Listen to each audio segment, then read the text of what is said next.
Tā kā pienākumi šobrīd, vai tad, ko mēs darām Growglassā, ir taisīt funkcionālos stikla pārklājumus, tad piešķirt kaut kādu īpašību.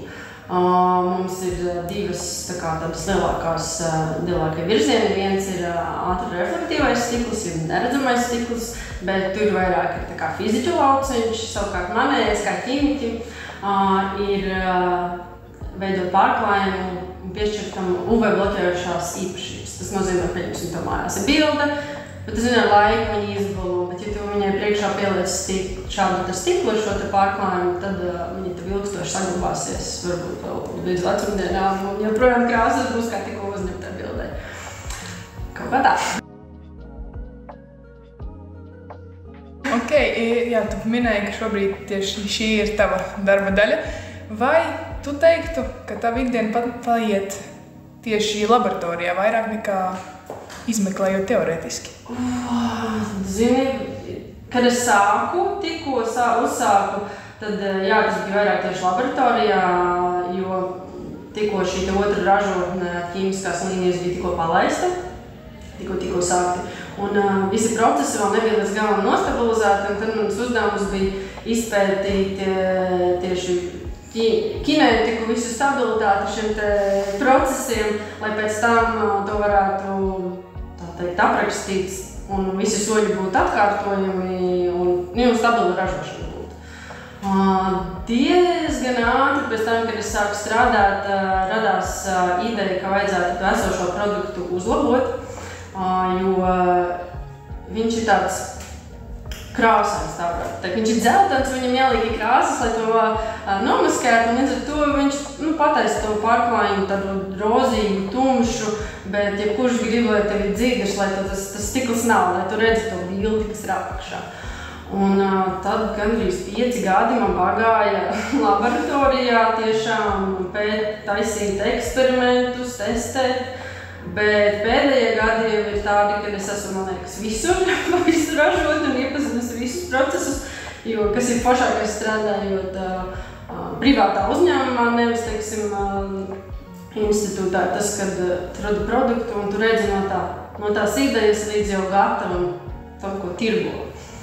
Un tad bija arī visi šitas soļi, kā palaist no laboratorijas tālāk industriāli, jo, teiksim, viens ir uztaisīt laboratorijā labu pārklājumu, bet otrs ir to visu pārnest jau apskaidrot, jo tur ir citi procesi un, teiksim, strādājot institūtos, zinātnieki, viņiem ir ļoti svarīga tā teorija, bet, kad tu esi industrijā, tad tu nevari nodrošināt ideālus apstākļus, un tev ir jāsaprot, kā reālā dzīvē to dabūt gatavu un saglabāt visas īpašības. Kaut kā tā.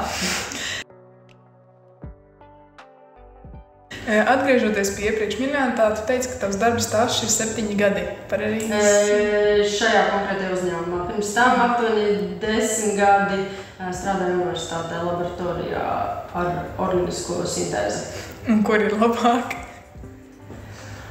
Zinu, kad es studēju, es teicu, ka es nekad neiešu strādāt ražotnē, bet tagad es teiktu, ka ir labāk šeit. Jo tiešām man es esmu piedzīvojis no idejas, līdz tam gatavojumam produktam, ka tu zini kaut kas, ko tagad tirgo, tas, kam tas pielicis pirksts. Un universitātes laikā, tu kaut ko izpēti, uzraksti kādu mazu publikāciju, un labi, tas bija tikai iesākums. Vislielākā daļa jau paliek pēc tam kaut kur plauktiņā. Tā kā nebija tik liels tas gandarījums varbūt. Ja būtu palikusi tālāk, te varbūt, bet es sapratu, ka, teiksim, rakstīt publikācijas un tās lietas priekš manīm. Un, jā, kaut kā tā. Vai ir kāda situācija, kas pierāda to, ka reāli stikla ķīmiķus vajag īstā dzīves piemērā? Stikla, jā, mēs stiklu neražojam, pārklājam. Piedod. Teikšu godīgi, nav tā, ka Latvijā šis tirgus būs ļoti liels. Tā kā arī Growglassā ķīmiķi bāras cilvēki pa visu uzņēmumu, un mums tagad jāsaka, nākat strādāt, šobrīd iespējams, ka brīvu vietu nav, bet laika gaitā jau mainās, un kāds aiziet, kāds grib atnākt vietā, un tad tā kā vienmēr vajag cilvēkus. atkāpjoties mazliet tālāk pagātnē, kāds bija tavs bērnu dienas sapnis, vai tas kaut kādā veidā ietekmēja par to profesijas izvēli šobrīd? Bērnībā man ļoti patika matemātika, rēķināt un šīs lietas, un es gribēju kļūt par grāmatvedī. Bija trakie 90. un vecākiem bija uzņēmums. Bet laikam sapratu, ka man tā pasaule nepatīk. Viņiem bija maizes ceptu un izmēģināja tik dažādas profesijas. Tajā laikā tik stingri nestījās, ka bērni varēja strādāt par pārdevējiem. Es laikam tā nevarētu. Visu kaut ko nolīdzēt pa vasarām vecākiem palīdzēja, bet nebija tās. Un tad vidusskolā domāju, ko tad es varētu darīt. Un es gribēju, tad man jaunā ideja bija par arhitektu, jo man ļoti patika zīmēt un arī šitā rasēšana. Un tad tur bija diezgan smagi iestāja eksāmeni. Un tā kā es zināju, ka man būs pašai par sevi pēc 18 gadiem materiāli jāprūpējās, jo tad vairs neviens man īsti vecāki vairs nepalīdzēja. Līdz ar to man bija svarīgi tikt kaut kur, kurš ar budžeta vietā tikt. Un man māsīca ieminējās, ka viņi ies uz ķīmiķiem. Un tad es atcerējos, ka pamatskolā man tik ļoti patika ķīmija, ka man tā ideja iepatikās, domāju, jāiet izmēģināt ķīmiju. Man paveicās. Es aizgāju un sapratu, ka tā ir man īstā vieta. Bet man liekas, kamēr tu nepamēģini, tu nezini. Tad vai tev būtu kāds iemesls, kā pavilkt jaunieti, iet par pētnieku, jeb tas tiešām ir, kā tu teici, tikai izmēģinās un tad sapratīs? Lai kļūtu par pētnieku, man liekas, tev ir jābūt tam plašam redzējumam. Es pat teiktu, pat ne jauniešiem iet vēl vairāk atpakaļ jau uz tādu pamatskolu bērnību, ka bērniem jādod daudz visu kaut ko izmēģināt. Mums patīkāja mūzikas skolā, es zinu, ka mani kolēģi arī daudzi, kam ir ar mūziku, mākslu, vēl kaut kas bijis paralēli, pilnīgi nesaistīts ar zinātni. Bet tas attīsta to tavu domāšanu, paver plašāku to redzeslauku, un tad tas viennozīmīgi palīdz. Drīkst pajautāt, ko tu mācījies mūzikas skolā? Es dziedāju korī, bet man ļoti patīk klavieris, kurš arī mācījos spēlēt, un tas man ir palicis hobijs joprojām. Parasti rudeņos, pavasaros uznāk tāds melanholiskais, tad es visi nervi krīt, sēžu un spēlēju klavieris. Radoši īstenībā, jā, iepriekšējās intervijās arī teica, ka ķīmiķim jābūt radošam. Viennozīmīgi, bez radošuma nekādīgi. Īpaši pētniekam tur ir jāmāk iziet ārpus tāda rāmīša. Vai varētu sīkāk tev izjautāt par studijām, kuras tu veici? Tieši. Es mācījos Rīgas Tehniskajā universitātē, bakalauru pabeidzu ķīmijā. Pēc pirmā kursa jau sāku strādāt laboratorijās, organiskajā sintēzē. Tas man ļoti aizrāva, vispār organiskā ķīmija ļoti patika, un pēc tam, kad iestājos maģistratūrā, es sapratu, ka man vairāk gribas to organiku. Es kāpēc tajā laikā ķīmijas programmā mums daudz nebija. Tad maģistratūrā es pabeidzu ķīmijas tehnoloģiju. Pēc tam es arī domāju, ka es turpināšu doktora studijas. Biju iestājusies un 1 gadu izturēju, bet tajā laikā man piedzima 2. dēls. Un universitātē nebija tās materiālās stabilitātes. Tas ir viens, un otrs, man bija problēmas ar publikāciju rakstīšanu, visu šo dokumentāciju, un tas man bija ļoti smags lēmums, bet beigās es izdomāju, ka es iešu prom pēc gada doktorantūrā un nepabeidzu. Ja tu gribi būt zinātnieks, palikt universitātē, tad, protams, tev vajag to doktora grādu, bet tādā privātajā uzņēmumā mierīgi pēc galvenais, lai tā domāšana ir pareizajā virzienā strādāt. Jā, tad tikko pieminēji, ka grūtības rakstīt publikācijas, vai tas ir tieši satura ziņā, jeb kas jāsēž un jāraksta, tu nevar teikt? Vienkārši jāsēž un jāraksta, jo latviešu literatūra, vispār humanitārās mācības, tas galīgi nebija man, es ar to ļoti mocījos, un tad man likās, ka es aiziešu ķīmiju, tad nevajadzēs neko vairs rakstīt, nevienu domrakstu. Jā, tas tā nestrādā. Grobklāsā varbūt ne tik daudz, bet studiju laikā noteikti visi bakalaura maģistra darbi, mācoties ķīmiju, nācās arī rakstīt nelaimīgās publikācijas. Jā, es gribētu pāriet pie jautājuma, vai, lai būtu par ķīmiķi, vai precīzāk taisītu tieši stikla pārklājumus, ir jābūt kādai specifiskai prasmei, spējai? Jābūt zinātnēm. Tas ir galvenais, ka tu jāgrib pētīt, rakt, izprast to būtību un mācīties. Jo tagad es uzsāku darbu Groglāsā, tad man patiesībā par konkrēti siloksantu ķīmiju vispār nekādas sapratnes īsti nebija. Tieši konkrēti. Un nācās tāpat visu lasīt, mācīties. Tā kā tur vairāk tiešām tas, ka tu zini, kur meklēt, kā meklēt informāciju, tas ir būtiskāk, tu gribi saprast un eksperimentēt, pētīt. Kļūt par tieši tādu pētnieku, kāds esi tu, vai studijām papildus ir kaut kādi kursi jāiziet, vai tas viss nāk kā darba pieredze? Es noteikti rekomendēju sākt strādāt jo ātrāk, jo labāk savā sfērā. Man tas noteikti palīdzēja un deva to pieredzi. Nav svarīgi pat tā tēma, kur tu ej, jo tu savāc to savu bagāžu, to zināšanas. Man tas ir būtiskākais, ka tu ir dažādi veidi zināšanas un tu nekad nezini, kurā momentā tev viņas būs jāizmanto. Kad viņas tev būs noderīgas, tā laikam pareizāk ir teikt. Es rekomendēju apgūt programmēšanu padziļinātāk. Es nezinu, kā ir tagad jaunās studiju programmās, bet mums bija savā laikā kaut kāds pusgads C++, bet tas nekad baigi viegli nedeva. Tagad mēs uzņēmumā rudenī mums bija Python kursi, un tad mēs visi kopā gājām mācīties. Tā kā turpinot strādāt, arī vēl var mācīties un visu kaut ko apgūt. Un tas baigi noder, jo ļoti daudz mūsdienās ir dati, kas jāanalizē, un ja tev ir šīs programmēšanas zināšanas, tas viennozīmīgi palīdz. Programmēšana mūsdienās ir tik vajadzīga. Viņa ir visur, man liekas, tev programmēšana, tad apgūsti vēl kādu profesiju, tad ir ideāli. Pat tikai programmētāji var tik ļoti. Arī fakts, bet tas viennozīmīgi ir liels bonus arī, kurāds tā nozarē tev ir šīs zināšanas. Es ticu. Atsaucoties uz tikko šajā atbildi minēto, tu teici, ka pēc iespējas ātrāk vajag sākt strādāt. Vai tu pati studiju laikā strādāji kaut kādu blakus darbu? Jā, kā es teicu, kā es sāku strādāt, man materiāli viens tā kā vairs nepalīdzēja. Līdz ar to viens bija tā kā dabūt stipendiju, labi mācīties, tā kā tam bija liela nozīme, liela motivācija, tur pamatskolas, vidusskolas laikā ar mācībām, tā kā ar brīžiem. Otrs, tad tīri materiāli vajadzēja sākt pelnīt naudu. Bet pat ja tas nav būtiski, tad es saku, svarīgāk ir tieši dēļ tā, lai tev būtu tā pieredze. Un es sāku pēc pirmā kursa jau.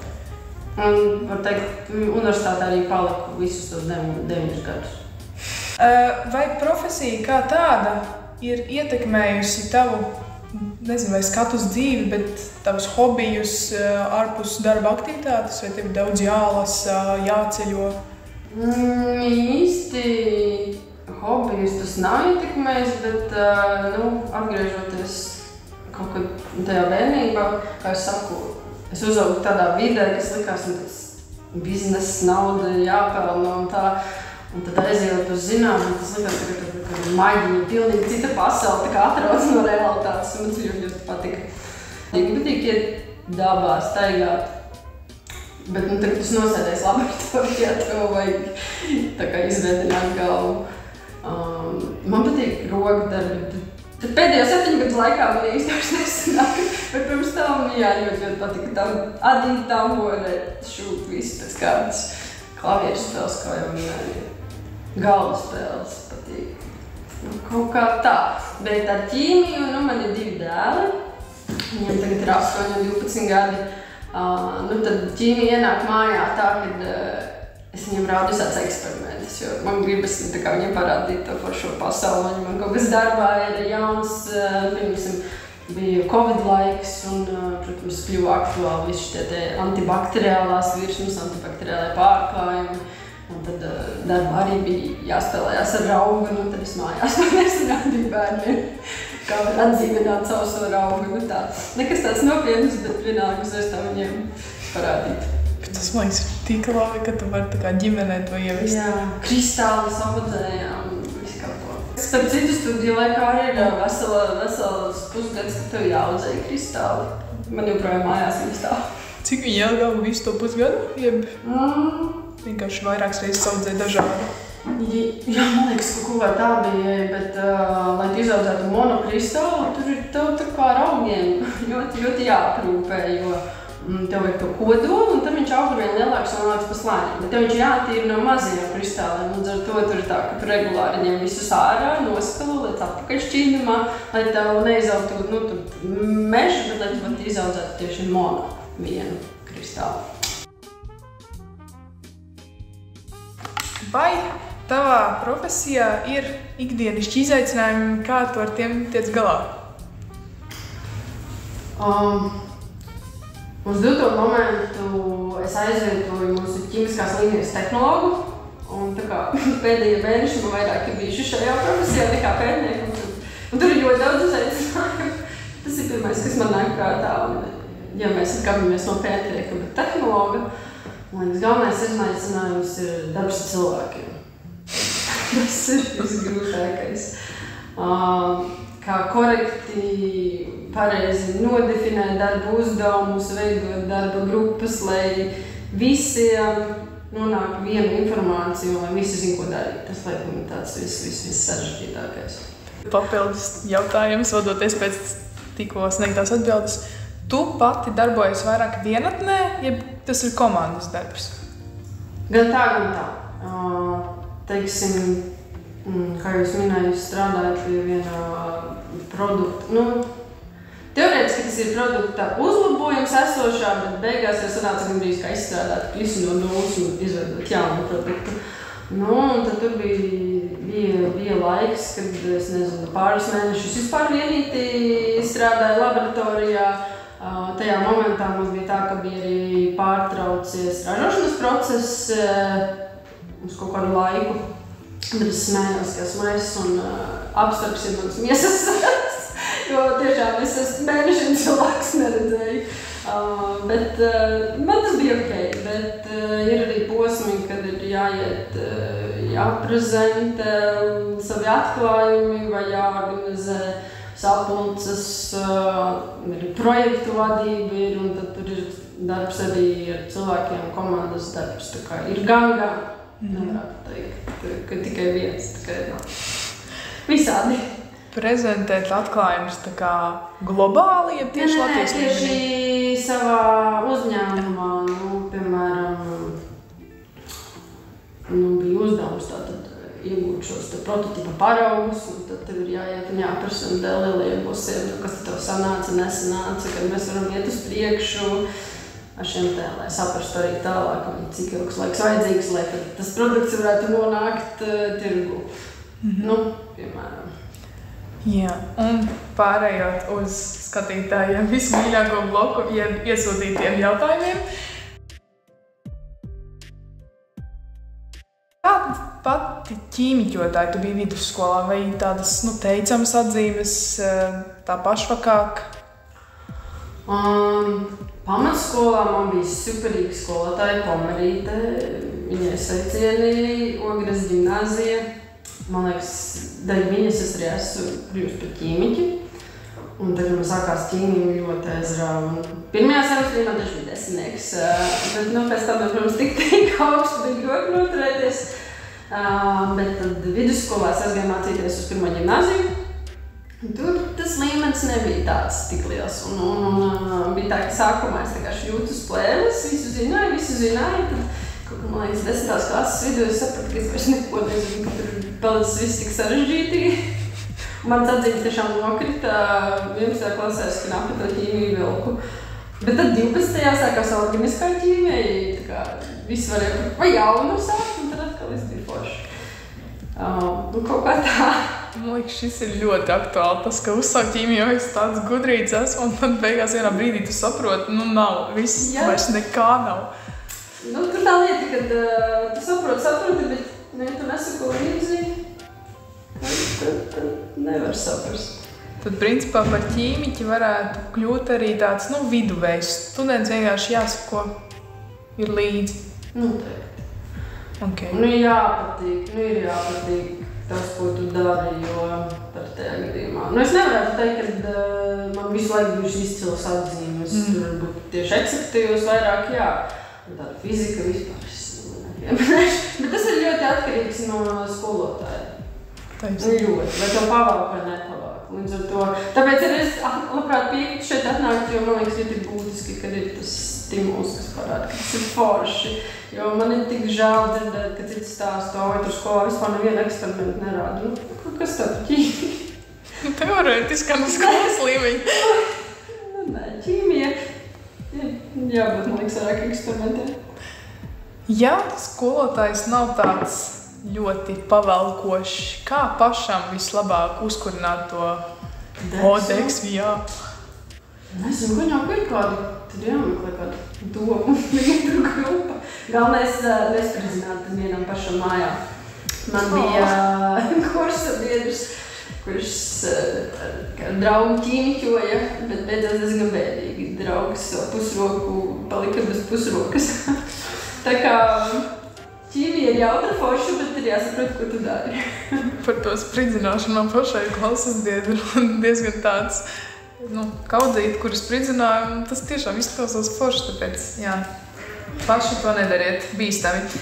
Bet...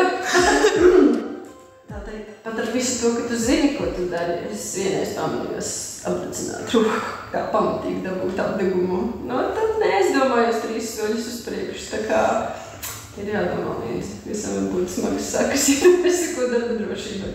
Šis bija viens no jautājumiem īstenībā, cik bīstama ir tava pozīcija? Viss ir atkarīgs, cik tu pats sevi sargā un cik tu domā līdz ar to galvu.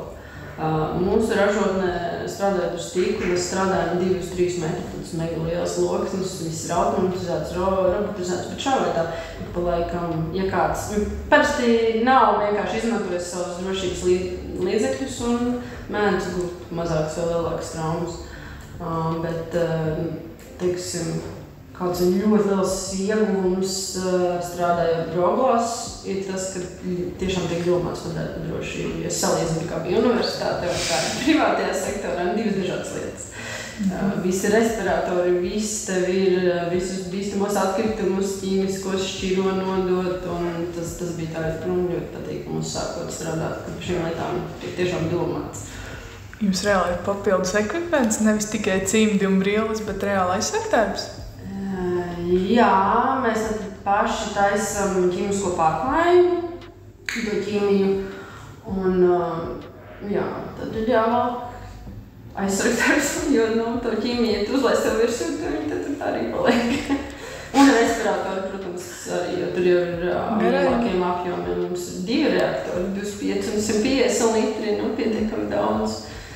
Labi, nav noteikti, kas Grindeksā tur jau ir vēl mega, un nolaini farmam šies te visos gigantos, bet tāpat pietiekami.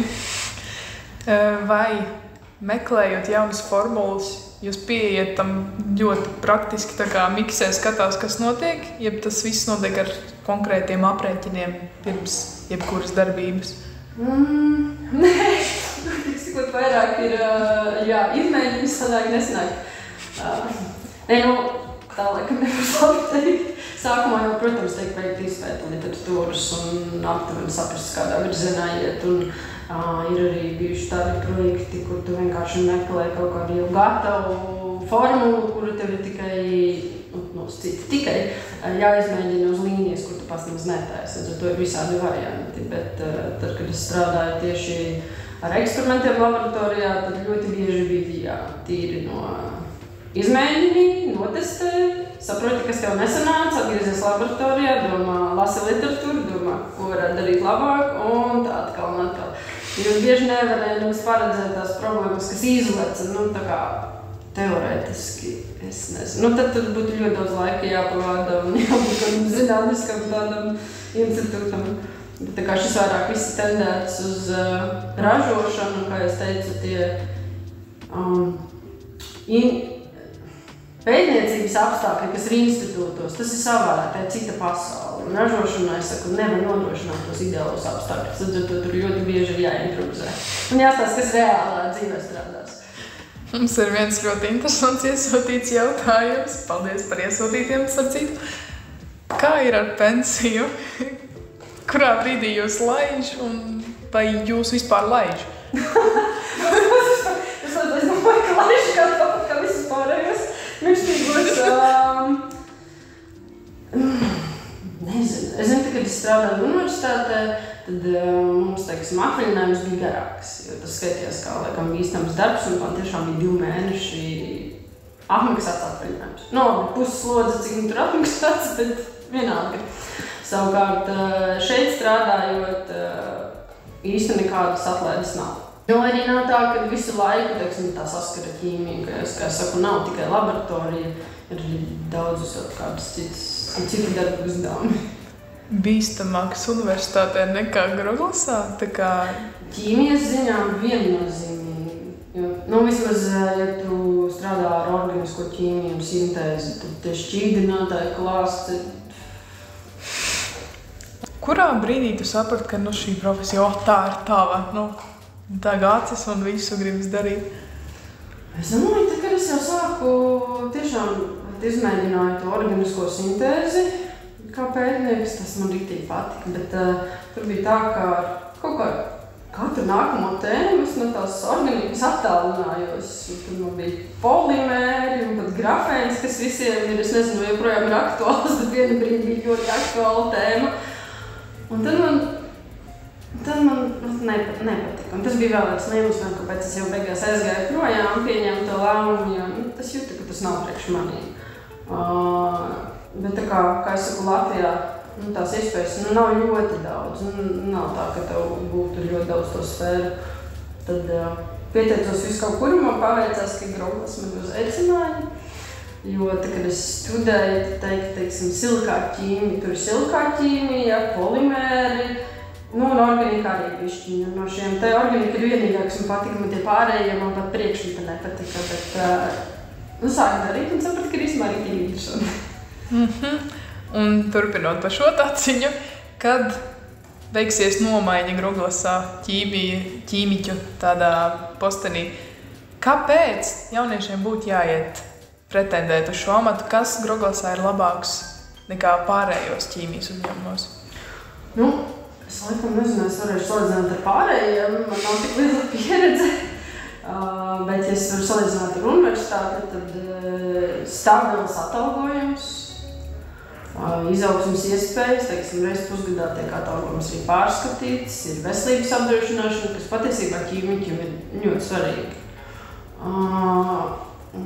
Universitātes laikā, es nezinu, kā tagad kaut kas ir mainījies, bet manā laikā nekas tāds nebija, un atalgojums arī tur bija mazs, tur pa pāris mēnešiem mainījās, bija ziema, kad nebija piešķirts budžets, un tad visi sēdēja bezalgas atvaļinājumā, un bija traki, tā kā jūs minēju, šeit visi darba drošības līdzekļi, visi ir nodrošināts, visi ķīmija tiek šķirota, laboratorija ir visnotaļ labā, tādā līmenī augstā, es teikšu, priekš tā, cik mēs esam tur maz ķīmiķu, laboratorija ir tik laba. Un ir iespēja arī, teiksim, ja arī kaut kas pietrūks, strādājot privātā uzņēmumā, tad ir iespēja meklēt sadarbības partnerus vai, visi durvis ir vaļā.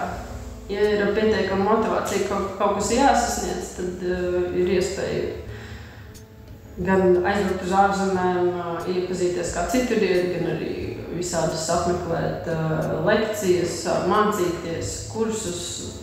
Tas tā kā liekas tiekoši. Ir vēl viens jautājums, vai ķīmiķis, tieši pētnieks, es atcerējos titulu, bet vai ir tā kā normāls darba laiks? Nav piemēram kā ārstiem, ka mainās visu laiku maiņas un ir fiksēts no, piemēram, 8 līdz 4? Jā. Diemžēl no 8 līdz 5, jo pēdējās tā 8 stundas plus 1 pusdienlaiks. Tā kā no 8 līdz 5. Ir iespēja arī strādāt attālināti. Un tagad ar Covid vispār cilvēkiem, arī mūsu sfērā, ja teiksim, kaut kādu darbu pie datora, tu mierīgi vari to darīt attēlnāt, kas, man liekas, ir apsveicami. Un arī tas darba laiks, ja nav tā, ka tev ir jāpieslēdzās tieši industriāliem eksperimentiem vai ražošanas procesam, tad tu vari arī strādāt variet par to savu darba laiku, tā teikt. Tā, pārējot finiša taisnē, ir tāds stereotips, ka ķīmiķi ir tādi ļoti savākti, rāmjos ielikti cilvēki. Bet pirmkārt, vai tu piekristu šam apgalvojumam un kā tu to apgāstu? Nē, tad, kad vajag, tad noteikti, ka jā. Tā, kad tev ir jādara, tad tev jādara jābūt nopietnam sakārtot procesus, bet es nezinu, man liekas, ka ne. Noslēdzošais jautājums. Vai ir kāds amizants gadījums laboratorijā, kas parāda to, ka nevienmēr viss iet tā kā plānots un ka laboratorijā ne tikai ir jābūt tādam fiksētam, bet arī var pasmieties? Viņa saistība gluži vēl ar ķīmiķiem, lai piedod tas cilvēks. Bet bija tāds atgadījums, ka tajā momentā laboratorijā nekas nenotika, bet ražošanas procesī kaut kāds ar ražošanu bija pūderēšana, laikam. Un tad es atbraucu uz laboratoriju, ko vajadzēja. Iekšā viens no ceha darbiniekiem sēž. Es nezinu, ko viņš tur darīja. Pēc tam viņš aizbrauc un es skatos mūsu bīstamo atkritumu trauciņā ir ieliec buļļons. Tāds. Es nezinu, ko cilvēks domāja, bet tas bija tā. Liels paldies par veltīto laiku, veltīto enerģiju, kā atbrauc uz šejienu un atbildēju uz jautājumiem. Un, tā kā es jau minēju iepriekšējā video, mūsu projektam ir sponsors Dobeles Zirnavnieks, kas nodrošina paldies maisiņu par atbraukšanu, un tev kā mammai tur varētu būt tādi praktiski. Ja ir vēl kādi jautājumi vai interesē, mājaslapas, sociālajie tīkli, gan mani, gan Kristīnas būs video aprakstā. Liels paldies, ka skatījies, turpini uzdot jautājumus un tiekamies nākamajā video. Tā!